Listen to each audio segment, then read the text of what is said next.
मेरे प्यारे विद्यार्थियों, आज हम आप लोगों को सूरदास द्वारा रचित पद किलकत कान घुटुरवन आवत इसकी संदर्भ सहित व्याख्या कराएंगे। ध्यान दीजिए।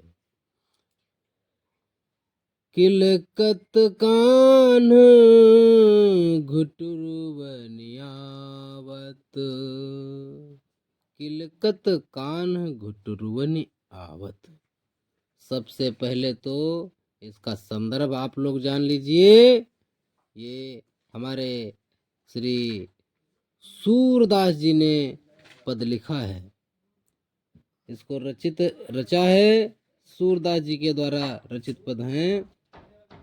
तो संदर्भ में हम क्या लिखेंगे कि प्रस्तुत पद्य खंड या पद्यांश या पद श्री सूरदास जी के द्वारा रचित सूर सागर नामक ग्रंथ से हमारी पाठ्यपुस्तक हिंदी के काव्य खंड में से संकलित पद शीर्षक से उद्धृत है। अथवा इस प्रकार न लिखें तो क्या लिखें? प्रस्तुत पद हमारी पाठ्यपुस्तक के पद नामक शीर्षक से अवतरित है, जो कि सूरदास द्वारा रचित है। किसी भी प्रकार से आप लिख सकते हैं अपने शब्दों में। और उसके बाद में प्रसंग लिखना है। प्रसंग में हल्का सा अर्थ बता दिया जाता है। पूरा यहाँ से यहाँ तक 1 या 1.5 लाइन में 2 लाइन में बता देना चाहिए। प्रसंग में क्या लिखना है कि प्रस्तुत पद में श्री सूरदास जी श्री कृष्ण भगवान के बाल लीला का वर्णन कर रहे हैं। उनके मनोहारी रूप का वर्णन करते हैं। अपने सोने से जड़ित आंगन में खेल रहे हैं और उनकी जो शोभा देखते हुए बनती है उसका वर्णन कर रहे हैं। किसी भी प्रकार से आप लोग लिख सकते हैं। ये तो हो गई, आपका प्रसंग हो गया। व्याख्या में क्या लिखना है? अर्थ लिखना है आपको। अर्थ कैसे लिखेंगे? किलकत कान घुटुरवन आवत, किलकत कान घुटुरवन आवत। श्री कृष्ण जी किलकारी मारते हुए घुटनों के बल आते हैं, खेलते हैं। कहाँ? मणिमय कनक नंद के आंगन, बिंब पकड़ी बैधावत। मणिमय कनक नंद के आंगन।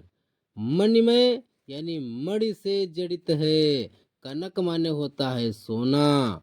नंद के आंगन, वो जो नंद बाबा हैं, यशोदा मैया हैं, उनका जो आंगन है वो किससे जड़ित है? वो मड़ियों से जड़ित है। वो आंगन सोने का बना हुआ है और उसमें मड़ी जो है जड़ी हुई है मड़ियाँ। तो उनमें क्या है? उनमें जो है श्री कृष्ण भगवान की परछाई पड़ती है। फिर उसमें क्या होता है? बिंब पकड़ी बेधावत।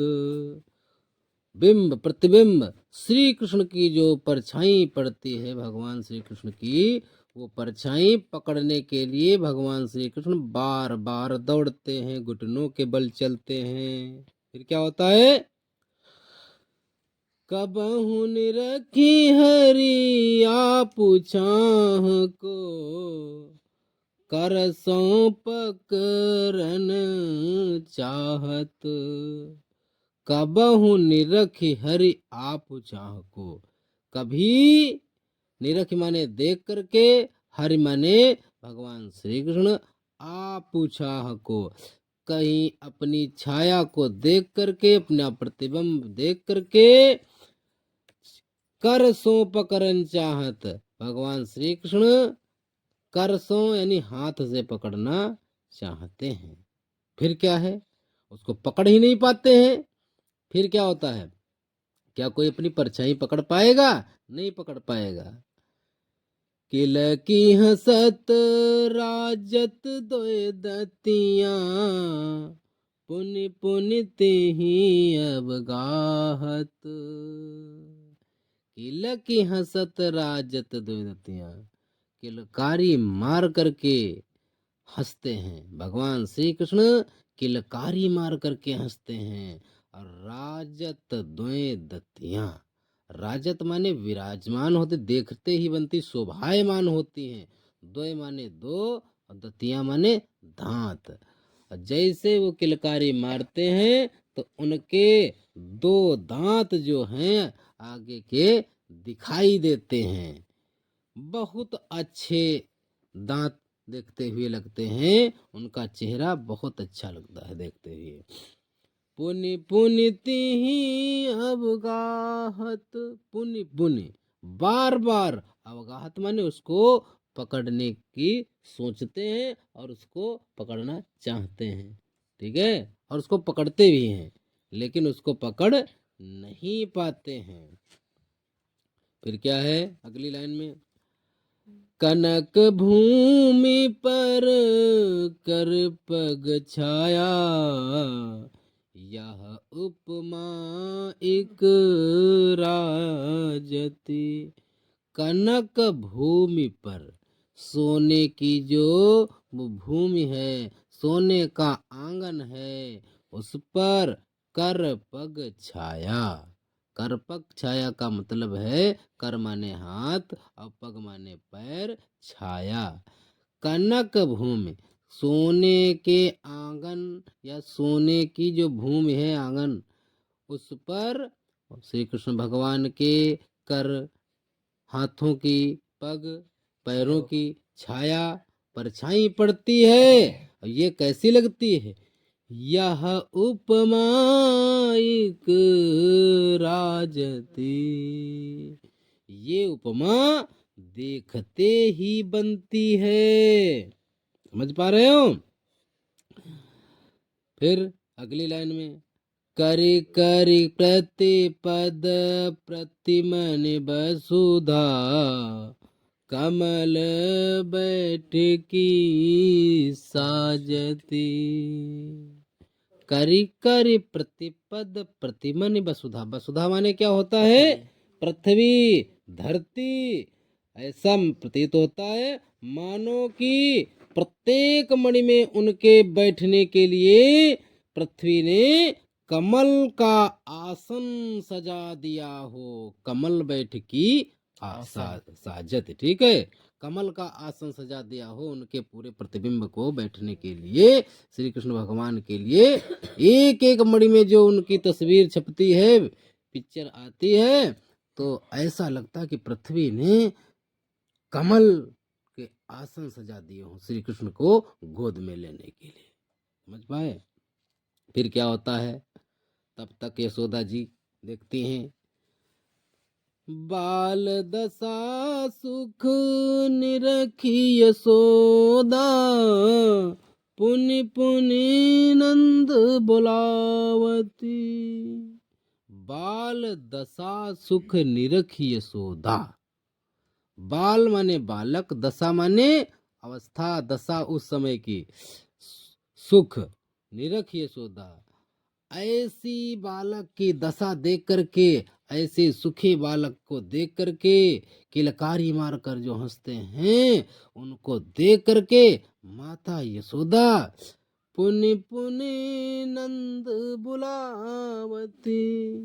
पुनि पुनि नंद बुलावते, बार बार। हाँ, पुनि पुनि का मतलब होता है बार बार नंद बाबा को बुलाती हैं और कहते हैं यहाँ आओ और देखो, भगवान श्री कृष्ण के दर्शन करो, इनको देखिए। हालांकि वो उनके पुत्र रूप में हैं, ठीक है, प्रभु को देखिए, नंद कृष्ण को देखिए। फिर क्या करती हैं? अचरा तैर ले ढाकी, सूर्य के प्रभु को दूध पियावती। फिर क्या करते हैं? श्री कृष्ण भगवान को अपने आंचल से ढक लेती हैं और ढक करके सूरदास के प्रभु अर्थात श्री कृष्ण भगवान को दूध पिलाने लगती हैं। ये हुआ आपका इसका अर्थ, व्याख्या व्याख्या हो गई।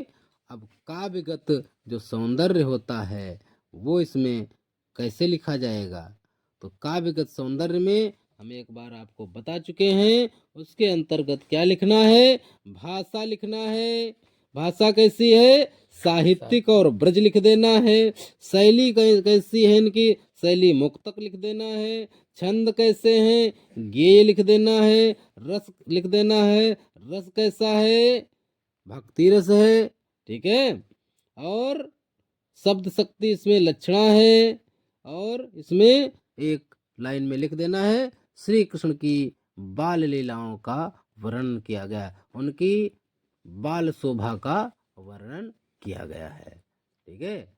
और एक आध लिख देना कि पृथ्वी जो है उनका सोने का आंगन है नंद का और यशोदा जी का, उसमें जो मणियों का को बताया गया है वो कमल के समान बताया गया, अर्थात इसमें रूपक अलंकार हो सकता है, ठीक है। ये सब आप लोग लिख के आना है आप लोगों को। और इसके आने की परीक्षा में जो है बोर्ड परीक्षा में प्रबल संभावना है, ठीक है। और बहुत बहुत धन्यवाद आप लोगों को।